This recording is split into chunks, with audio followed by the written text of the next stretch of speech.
the people here at my table also live across the street from the Bonifant.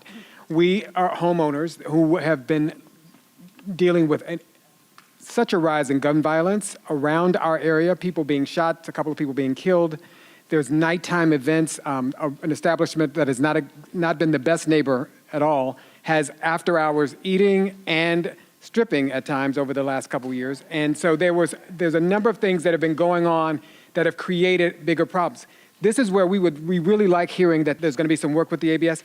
We've attended meetings with the ABS, and the level to which they are mentoring people through the process of getting a license who don't show up at a standard level of competency for taking on those licenses has been problematic. And we would like to see across the board a larger organizational interdepartmental communication happening around this so that we can create equity in the environment and have businesses that represent the neighbors and the people who live in this community, but also who are going to be quality neighbors for all people in the environment, where they don't have to worry about gunshots going through 3 of the residences and hitting the room or the closet of one of the members' mothers who stayed in that space.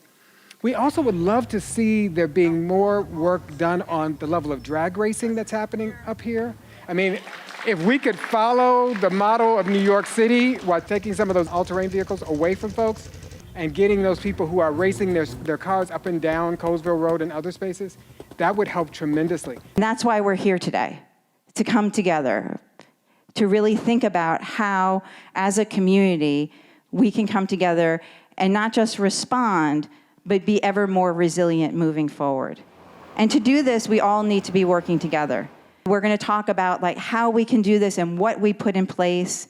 And most importantly, what this is about, what we're talking about today, is how we feel here in our home and in our community.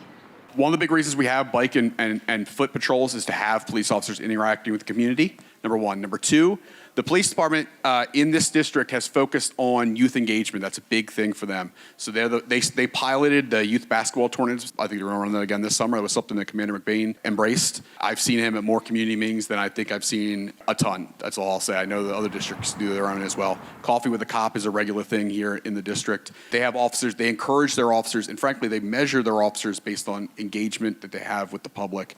And so their goal is to be visible, but be visible from the perspective of not just making people feel safe, but having people be able to interface with them and be out there talking to residents.